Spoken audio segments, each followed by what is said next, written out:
Bonjour à toutes et à tous, je suis Claire de la chaîne Quand Lydie dorme à mon cou. On se retrouve aujourd'hui pour mon bilan couture des mois de juillet et août.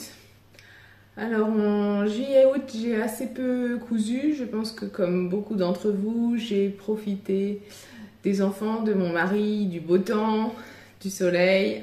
Et j'ai fait beaucoup d'autres choses, mais assez peu de couture. C'est pour ça que je me permets de faire un bilan condensé sur 2 mois. On va tout de suite commencer par la couture sous-vêtements. Alors je vous avais dit dans un de mes derniers haul couture que je m'étais acheté ce livre, mon atelier lingerie de Milena Sevette. Et donc j'ai commencé à me pencher dessus. Je l'ai d'abord lu en entier. Je trouve qu'il est très bien fait parce qu'il y a un petit peu comme dans Coudre le stretch du Marie Poisson, toute une partie technique qui nous donne les bases pour connaître le vocabulaire de la lingerie, les modes de couture, les points à utiliser, les techniques recommandées. C'est très intéressant. Et ensuite, il y a les patrons. Et pour chaque patron, vous avez une liste spécifique de matières et de fournitures à acheter en fonction de toutes les variations proposées par le dit patron. Et ensuite, vous avez une gamme de montage qui est expliquée et qui vous fait référer à tous les chapitres techniques du livre. C'est-à-dire, ça vous dit, par exemple pour la culotte, commencez par coudre le gousset en fourreau. Allez, page un tel pour la technique. Et donc, on va, au fur et à mesure, on est envoyé sur chaque chapitre pour les notions techniques.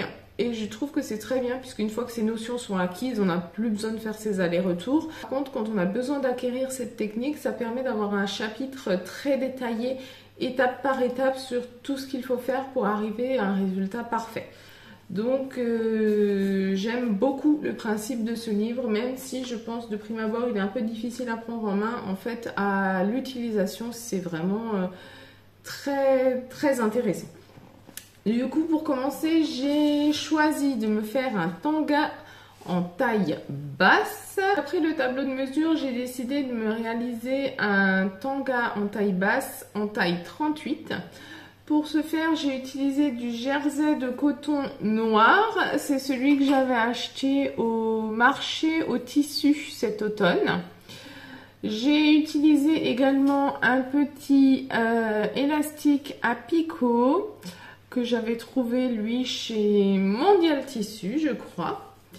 Donc j'ai suivi le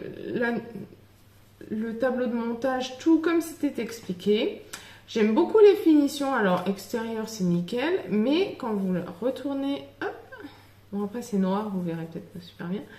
Mais les finitions intérieures sont géniales aussi. Je veux dire, le gousset est totalement pris en fourreau.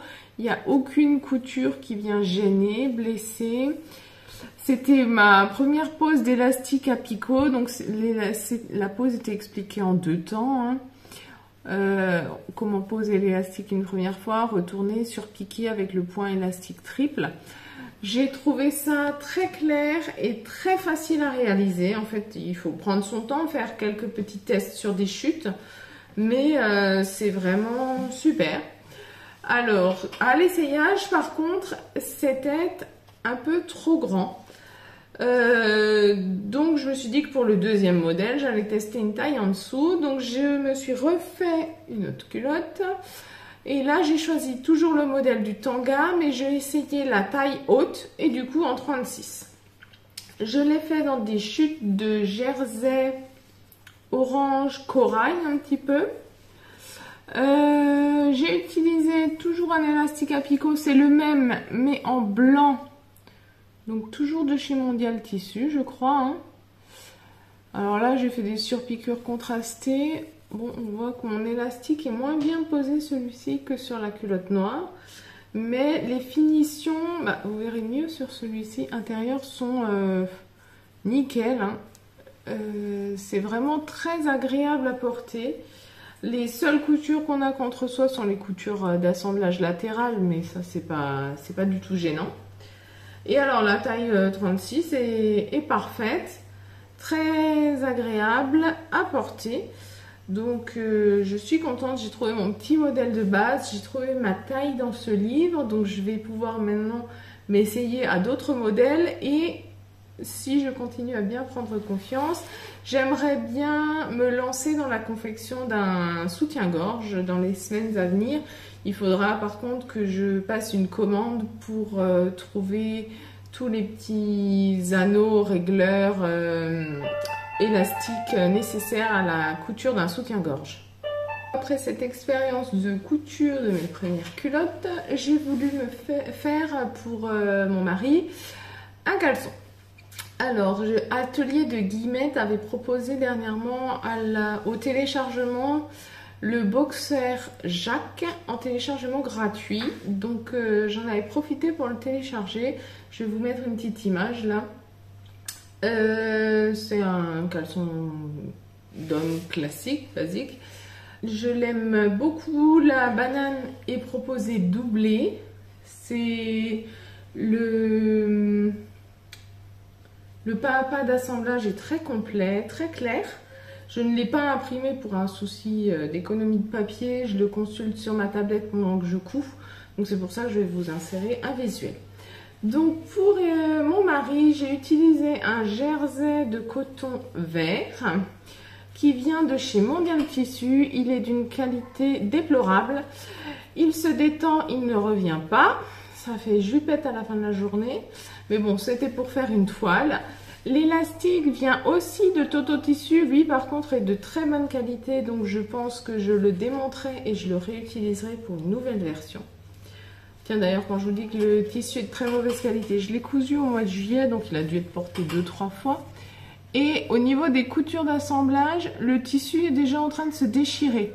C'était vraiment un tissu que j'avais soldé, mais il n'était pas cher, je sais pourquoi. Il est vraiment de mauvaise qualité. Je finirai ce coupon pour me faire des pyjamas, des choses pour traîner à l'intérieur, mais ça sera vraiment pas des vêtements qui pourront durer dans le temps. Alors, au niveau de l'avant, vous avez la banane qui est en 2 parties et c'est ce que je vous disais qui est intégralement doublé sur l'intérieur, ce qui fait que pareil que pour les culottes femmes, il n'y a aucune couture à l'intérieur contre la peau. Ce que j'aime bien aussi, c'est que les coutures d'assemblage latérales sont légèrement décalées. Au lieu d'être sur les côtés pile-poil, je ne sais pas si vous les voyez, elles sont un peu plus vers la fesse.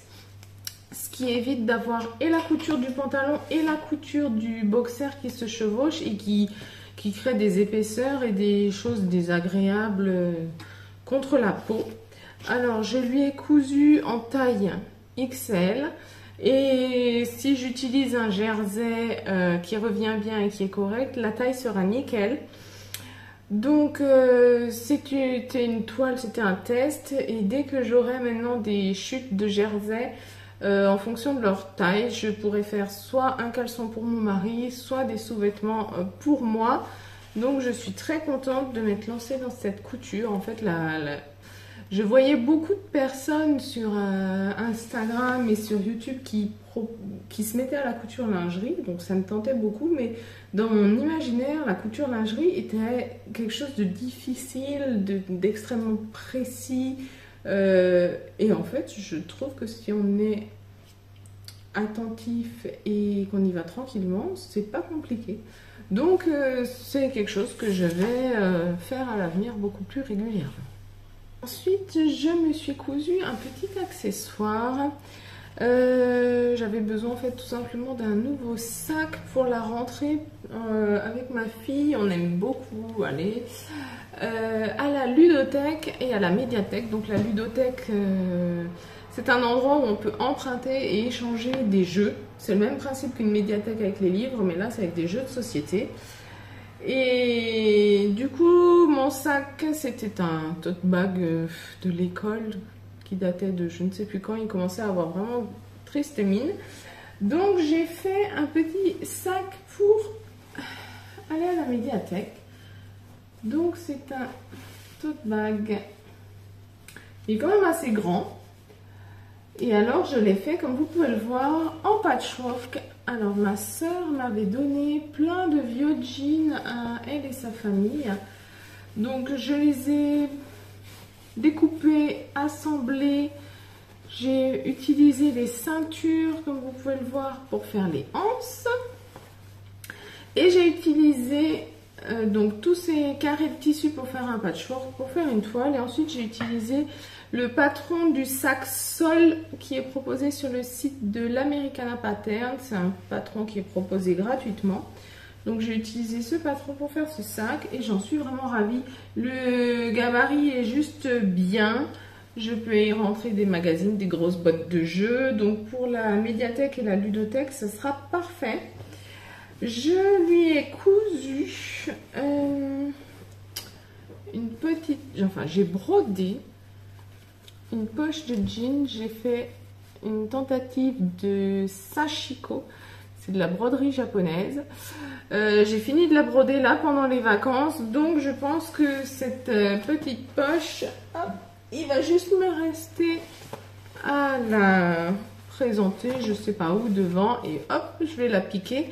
Comme ça, en plus, j'aurai une petite poche sur l'extérieur qui fera très jolie pour pouvoir glisser mes cartes d'adhérente. Voilà, donc ça, c'est le dernier détail qu'il faut que je fasse. Mais je voulais quand même vous montrer ce sac. Après, je pense que je vous ferai des petites photos portées en situation. J'aime beaucoup cette broderie en sashiko. Je trouve que ça rajoute un petit plus au sac. C'est très sympa. J'ai encore pas mal de morceaux de jean finalement upcyclés. Donc je vais peut-être faire d'autres sacs. Et sinon, je trouverai bien comment réutiliser ce tissu. Voilà, donc ça c'était le sac Sol de l'Americana Pattern. Vous pouvez le télécharger, je disais, donc sur leur site. Elle propose une version doublée. Moi, je ne l'ai pas fait parce que mon jean est épais. Et en plus, il y a différentes qualités et épaisseurs de jean. Donc, je pense que ça aurait été compliqué. Mais c'est tout à fait faisable en sac doublé également. J'ai cousu un petit ensemble pour Lydie. Pareil, durant les vacances cet été...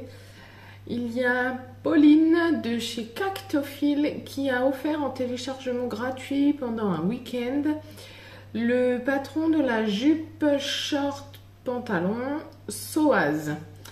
Donc c'est quelque chose qui se décline, alors ça fait soit pantalon pour des tissus un peu fluides, à taille élastiquée, soit short avec une longueur courte et une longueur bermuda, soit jupe short, donc avec un pan de jupe sur l'avant du short. C'est un patron pour enfants qui va du 2 au 16 ans, je crois, de mémoire. Est-ce que je l'ai sorti? C'est celui-là. Pantalon short jupe Soaz, oui c'est ça, du 2 au 16 ans. Et donc il nous a beaucoup plu et Lydie avait envie d'une jupe short. Alors je lui ai réalisé ce modèle. Alors j'ai utilisé une cotonnade que nous avions soldée chez Mondial Tissu cet été, le tout premier jour des soldes. C'est une cotonnade de fleurie avec un fond bordeaux, des fleurs jaunes et la tige des fleurs est légèrement rose. Donc vous avez le pan devant, donc qui se soulève complètement, qui est doublé. Doublé et surpiqué sur tout le pourtour. Vous avez une ceinture élastiquée. Et puis, en fait, c'est 2 jambes de short, hein, tout simplement. C'est un patron... Alors, je lui ai réalisé en taille 11 ans d'après le tableau des mesures.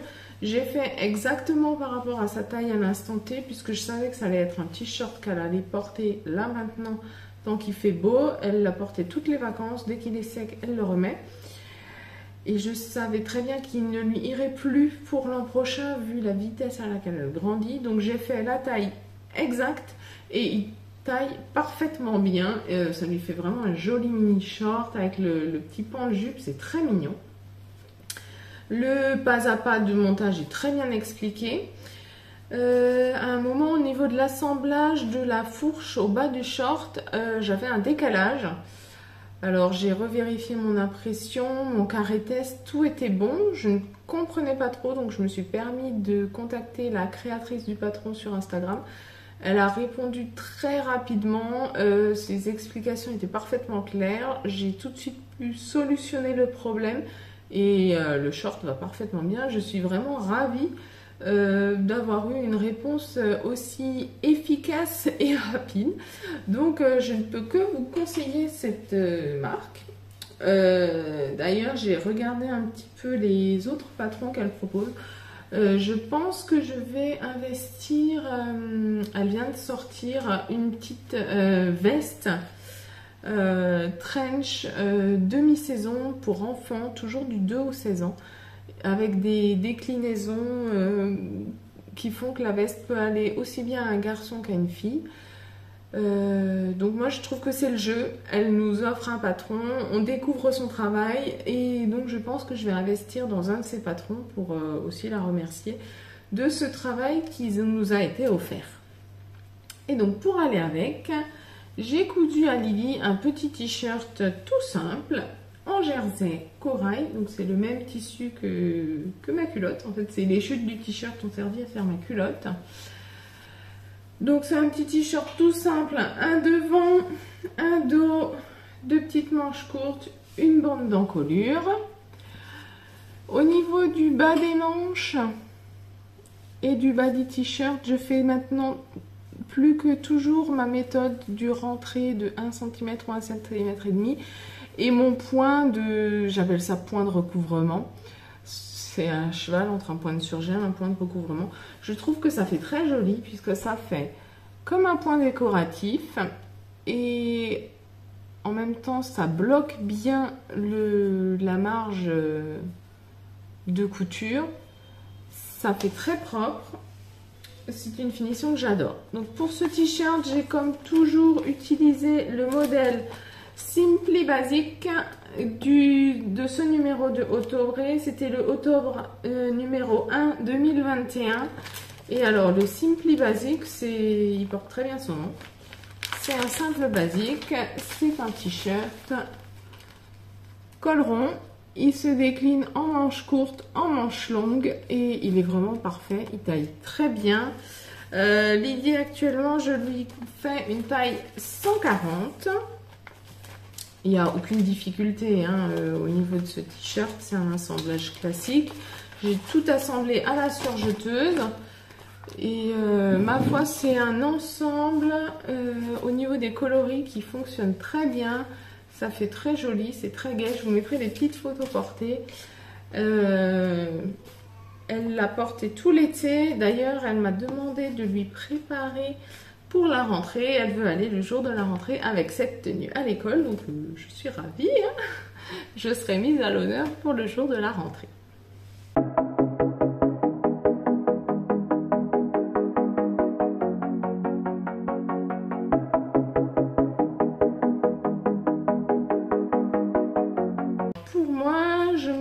Cousu deux vêtements durant cet été. Alors j'ai commencé par me coudre le short Alexandra de la maison Victor. C'est un petit short qu'on trouve dans ce numéro, le numéro 3 du magazine de mai-juin 2022.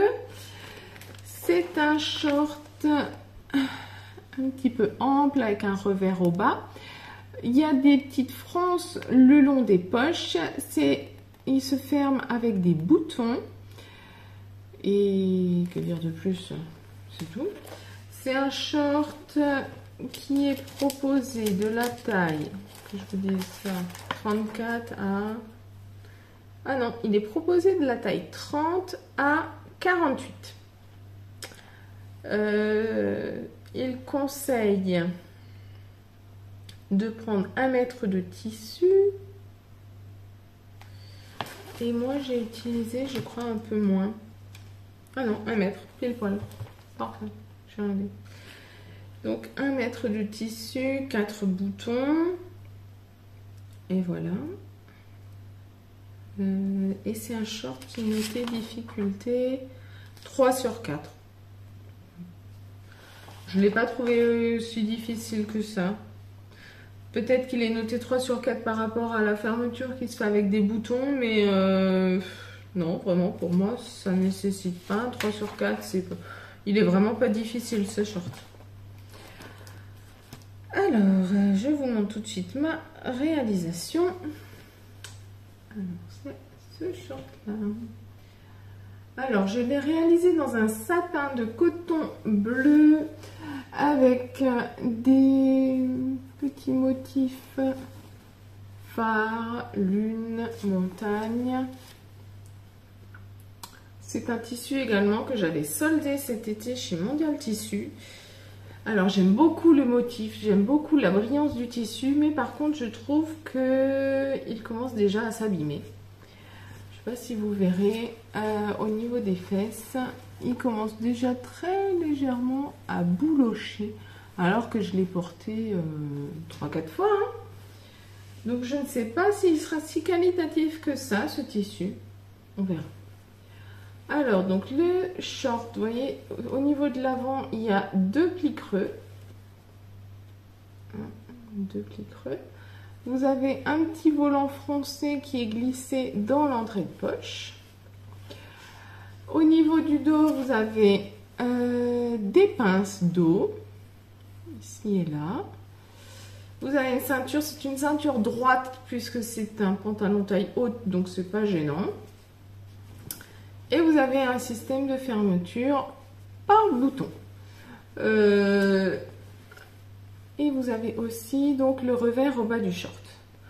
J'ai suivi la gamme de montage telle qu'elle a été proposée par la maison Victor. C'était très clair. Il n'y a pas de difficulté particulière. Je n'ai pas fait de modification sur ce patron. La seule chose que j'ai dû faire différemment, c'est au niveau du revers du bas du short. Mon tissu ne marquait pas bien au fer et le revers avait toujours tendance à tomber. Donc je l'ai cousu au tissu principal du short avec un point invisible à la main. Ce qui fait que mon revers ne bouge plus. Il reste plaqué vers le haut. On a toujours cet effet visuel du revers. Mais ça ne bouge pas. Donc j'ai l'esprit léger. Je ne suis pas tout le temps en train de vérifier que... Hop, il ne faut pas le retourner. C'est un short qui est facile à faire, je trouve, assez rapide, avec tous les petits détails, les pinces au dos, les plis creux à l'avant, le volant, le revers. C'est un short qui peut faire vraiment très habillé, très élégant, surtout dans un satin de coton qui a un petit effet brillant comme ça qui est très joli. Mais je pense que si on le fait dans une toile plus simple, une toile de coton, une toile de lin, il peut aussi faire très décontracté. Il est vraiment très confortable à porter, on bouge bien dedans. Donc je pense que c'est un modèle que je vais garder en mémoire pour le refaire. Et je me demande même si je ne vais pas en tenter une version hivernale. Ça me tenterait bien, si je trouve un joli velours côtelé, de me le faire pour cet hiver en velours. Ou dans un twill, ou je ne sais pas, mais je le verrais bien, ce modèle-là, dans un tissu hivernal, avec un petit pull rentré dedans, des collants, des bottes, ça pourrait être très très joli. Donc je vais garder ce modèle en mémoire pour toutes les saisons, je pense.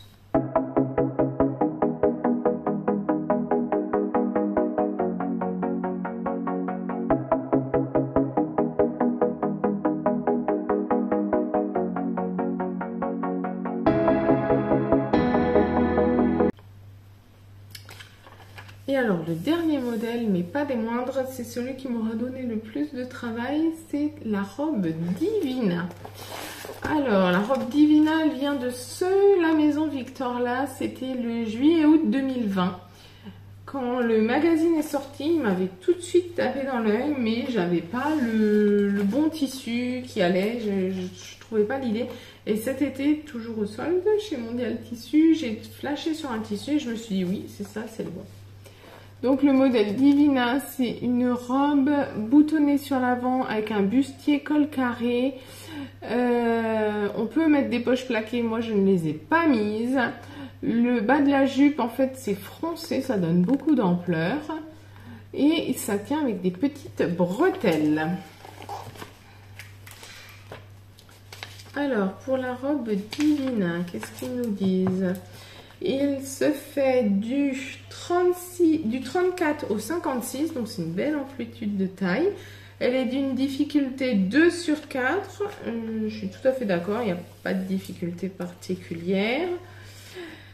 Et il conseille d'utiliser, alors pour la taille 34-36, 1,50 m de tissu.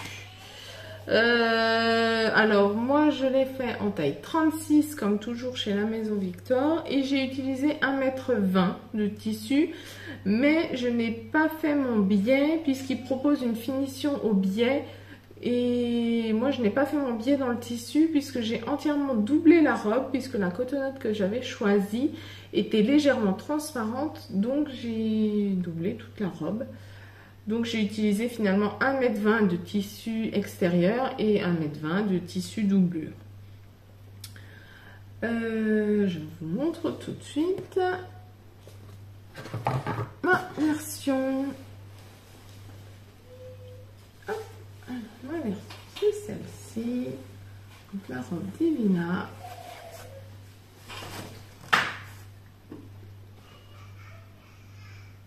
Et voilà. Donc j'ai utilisé ma petite popeline de coton blanche avec des agrumes que j'avais soldé donc chez Mondial Tissu. C'est un très joli tissu et je l'ai doublé avec un petit drap fin, une percale de coton. Voilà. Je suis très satisfaite de cette réalisation puisque c'est une robe qui, comme je vous le disais, que j'ai entièrement doublée. Et j'ai réussi à faire des finitions intérieures comme extérieures qui sont super. C'est-à-dire que là, hop, je vous retourne la robe. Et alors, la robe pourrait se porter sur l'envers aussi, hein, puisque je n'ai aucune couture apparente. Rien du tout. Je suis vraiment ravie. Je me suis cassé la tête sur ce modèle justement pour modifier la gamme de montage et avoir quelque chose de très beau et j'en suis ravie. Alors j'ai commencé par réaliser le bustier et une fois que j'avais réalisé le bustier donc avec les différentes parties, les 2 parties devant et les 3 parties dos, enfin les 2 parties devant de chaque côté, hein, donc 4 parties en tout. Une fois que j'ai fait cette partie-là, je suis venue bâtir la patte de boutonnage dessus pour vérifier que le bustier m'allait bien. Et là, grosse catastrophe, c'était beaucoup trop grand là, sur les côtés, ça bâillait. J'ai fait une petite photo, je vais vous l'insérer. Donc ça bâillait énormément, donc j'ai dû totalement découdre le bustier et raboter ici au niveau de la couture d'assemblage entre le devant et le dos. J'ai dû raboter, j'ai fait comme un V comme ça en arrondi.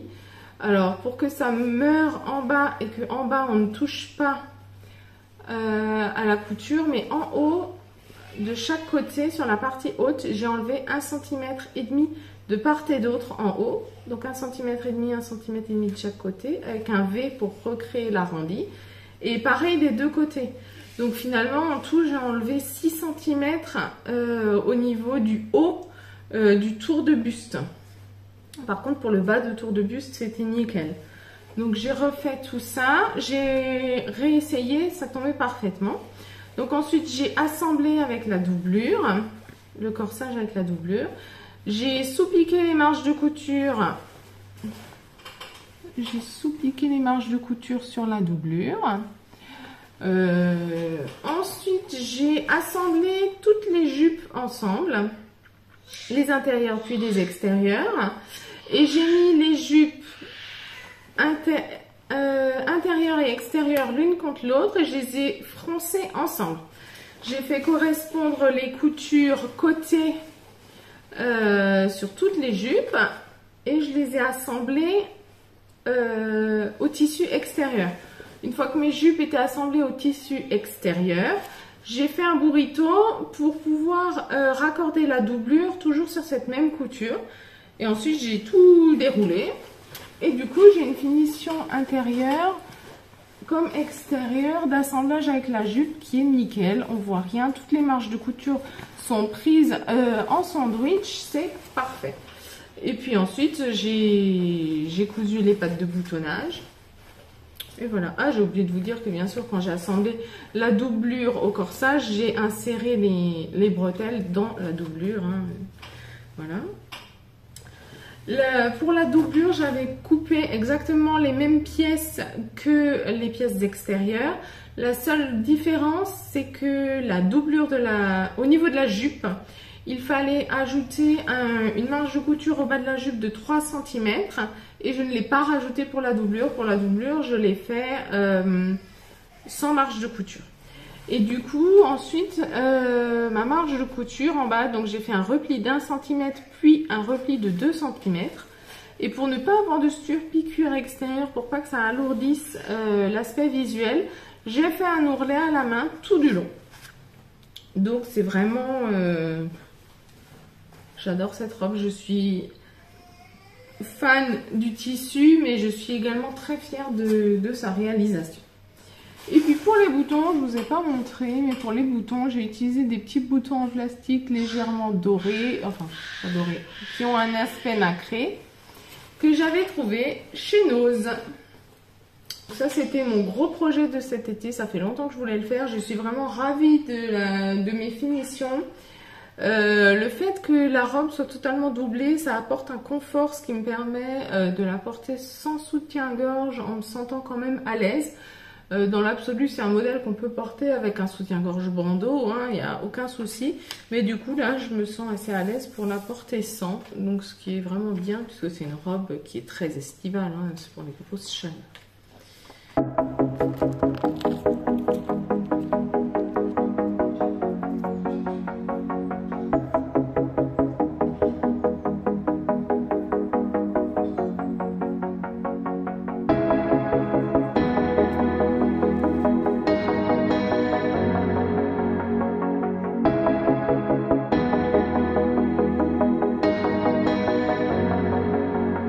J'arrive au bout de mon bilan couture des mois de juillet et août. J'espère que mes réalisations vous ont plu.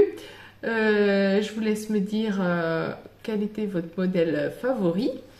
Si vous n'êtes pas encore abonné à ma chaîne, c'est le moment. N'hésitez pas à vous abonner et à activer la petite cloche pour soutenir mon travail. Et puis nous, on se retrouvera très bientôt. Je pense faire une vidéo projet d'automne. J'avais fait sur le même modèle une vidéo projet pour mes coutures d'été. Et donc là, je pense faire également le bilan de mon dressing et faire une vidéo projet d'automne. Dites-moi si ça vous intéresse ou non. En attendant, je vous souhaite une belle journée et je vous dis à bientôt. Au revoir!